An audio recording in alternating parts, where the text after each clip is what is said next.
Vamos aqui começar aqui. Desculpa a demora do canal, é mais por conta de estudo do que qualquer outra coisa.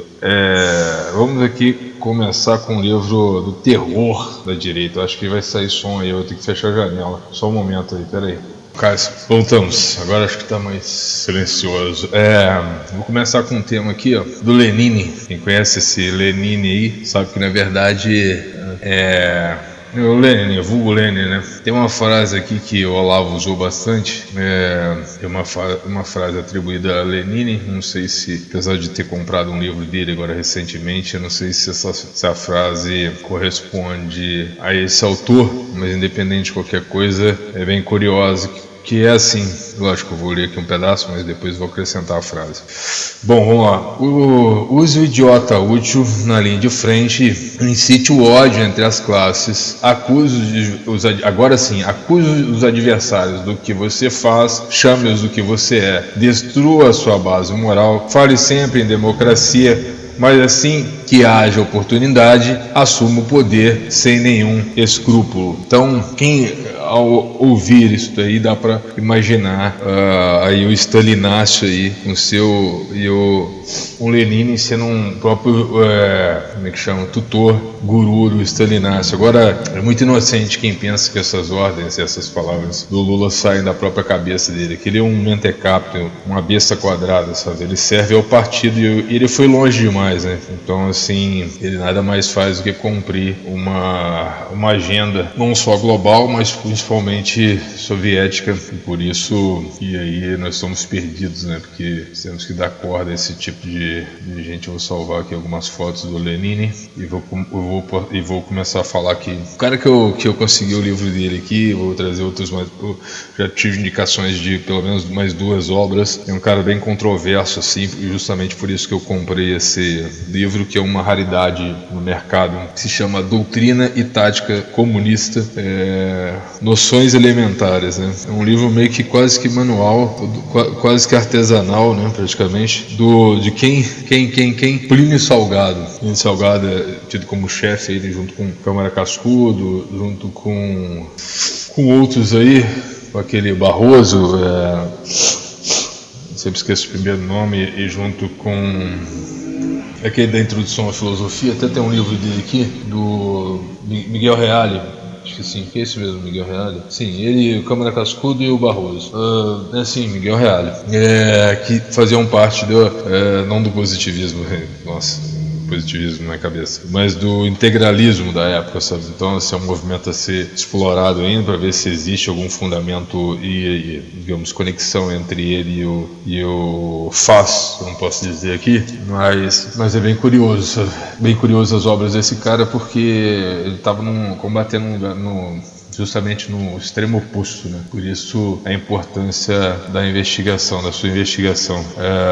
Loucura, né? Então vamos lá, vamos continuar aqui nessa explanação aqui. Tô vendo um negócio aqui, não sei se é de cera, né? Vamos lá, para não demorar muito o vídeo, se é que não já estou demorando. Peraí, vamos lá. Sobre o comunismo, então, do Plínio Salgado, né?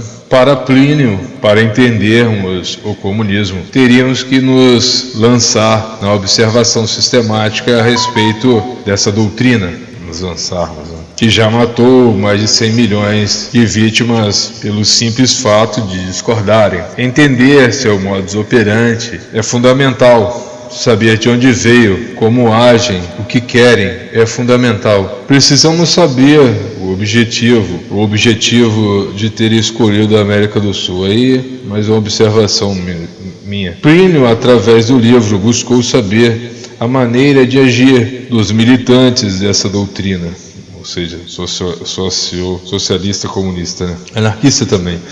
Plínio recomendou, além desse livro aqui, outro livro chamado Mensagem às Pedras do Deserto. É um livro também que eu vou adquirir para complementar isso daqui junto com outros aí. Eu ia fazer uma dobradinha, mas eu acho que é melhor deixar separado, que encorpa mais. Vamos lá. Tanto eu quanto o autor, concordamos que a concepção de vida de um marxista, petista, socialista, comunista, esquerdista, progressista, estriba-se em um mundo sem Deus. A concepção, de um mundo sem Deus, em um homem sem alma, sem grana e sem liberdade. Aí mais adiante nós vamos entrar em mais detalhes sobre isso. Continuando, o marxismo é antinatural por não crer nas mudanças ocorridas na história de forma natural, e por isso eles adulam o sintético, o falso, o utópico, o sem juízo, o injusto, o desajustado,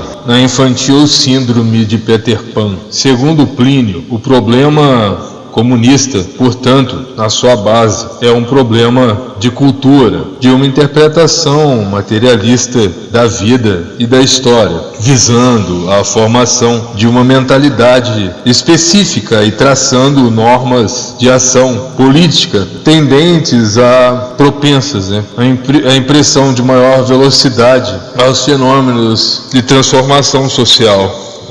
Igual aquele negócio, Enquanto Comte acreditava nessa mudança progressiva, gradativa e tal, e natural, Marx já optou pela revolução, pela indução dessas mudanças, sabe? De forma artificial. Como fazer isso?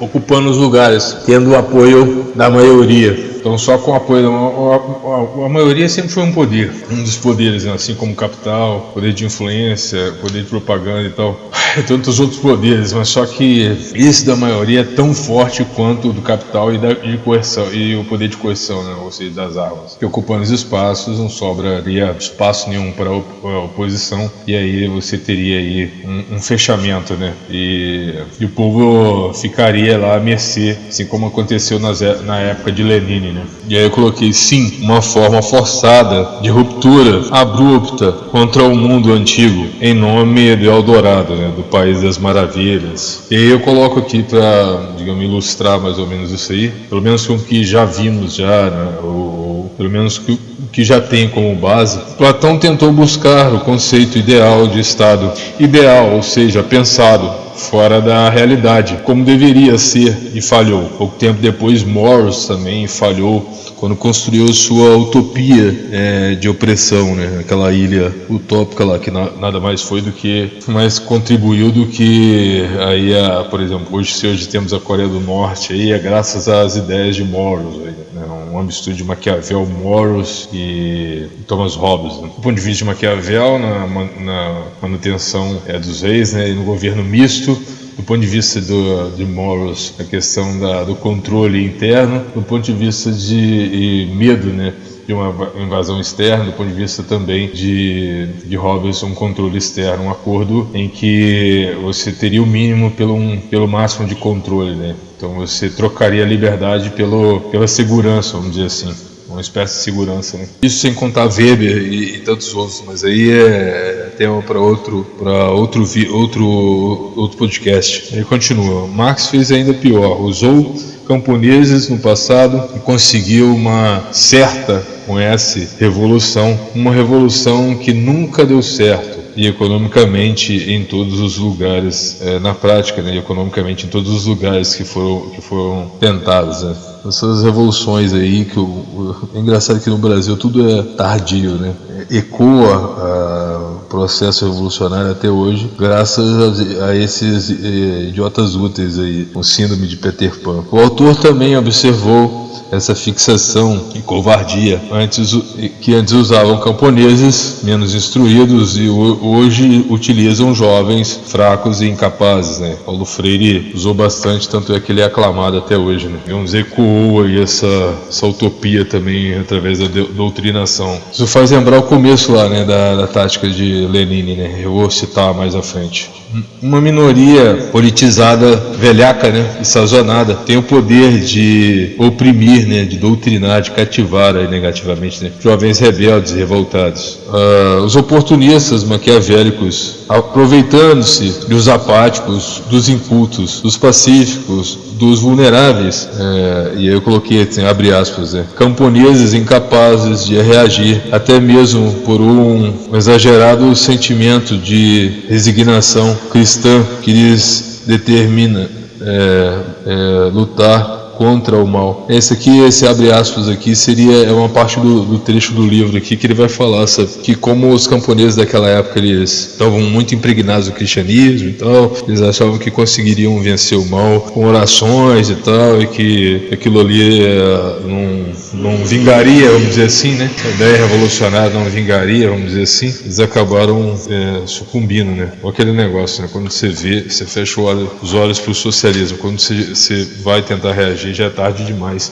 Isso explica o pulso firme de 64, né? Então, assim, os militares nossos, eles foram mais espertos do que qualquer outra coisa, sabe? Não dá para dizer que não foram espertos, acho que eles só falharam com relação à doutrinação, né? Eles cochilaram um pouco isso. Todo o poder, e aí continuando, todo o poder ao povo ou aos sovietes, né? Até que o Estado esteja tão forte que nada possa mudar suas escolhas. E aí uma observação minha, que nada tem de democrático.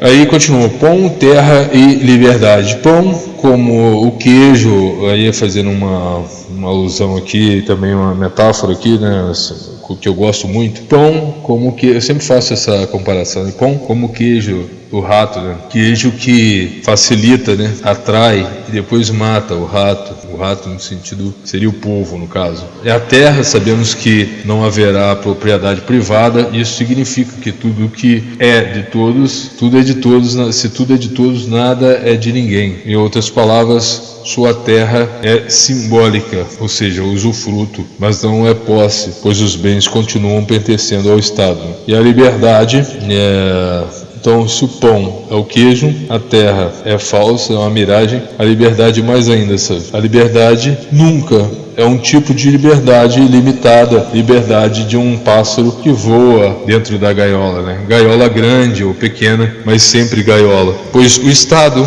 doa a gaiola, que seria o solo, né? A terra, dá o alpiste, né? Os grãos, os farelos, e eles desejam algo em troca, né? Sempre. O Estado ganha vassalagem, ganha impostos e servidão. Isso tudo foi proposto por Lenin, né? E o autor fez questão de nos lembrar. Esse aqui também é o autor que falou lembrou esse daqui, né? Do lema, de um dos lemas aqui do Lenin, né? De pão, terra e liberdade. E aí, só para terminar, de acordo com Lenin, o partido dirige, aí abre aspas, né? O partido dirige a grande massa da classe trabalhadora, que em sua totalidade, ou quase totalidade, trabalha sob supervisão e direção do partido.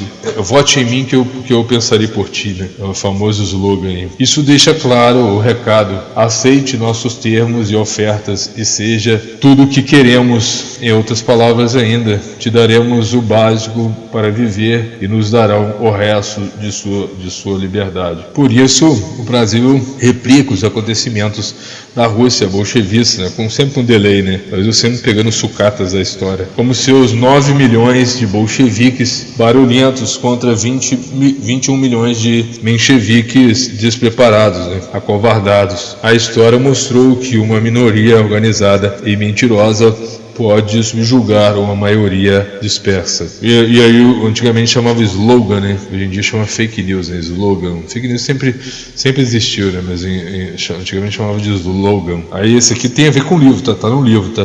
Slogan, ou seja, fake news. Fake news eu que adicionei, é claro. A esquerda foram capazes de sufocar, detratar 30 milhões, é uma observação minha, né? Então quer dizer, slogan e fake news foram capazes de sufocar e detratar 30 milhões de pessoas, os favoráveis, não favoráveis ao movimento. Todos foram ludibriados, traídos e induzidos ao erro por meio de narrativas e falsas afirmações. A maioria soviética a minoria soviética deu golpe na antiga Rússia, e no Brasil os sovietes tardios fizeram ainda pior, prometendo carne. O Brasil é o único país capaz de trocar sua honra e liberdade por um pedaço de carne. E para fechar mesmo, como disse o autor, e desde então 180 milhões de russos foram escravizados definitivamente por uns poucos milhares de homens, cujo o segredo do êxito consistiu em desintegrar todas as forças nacionais por meio de mentiras e confusões, ou seja, fake news. Vale a pena ainda lembrar o lema de Lenin, né?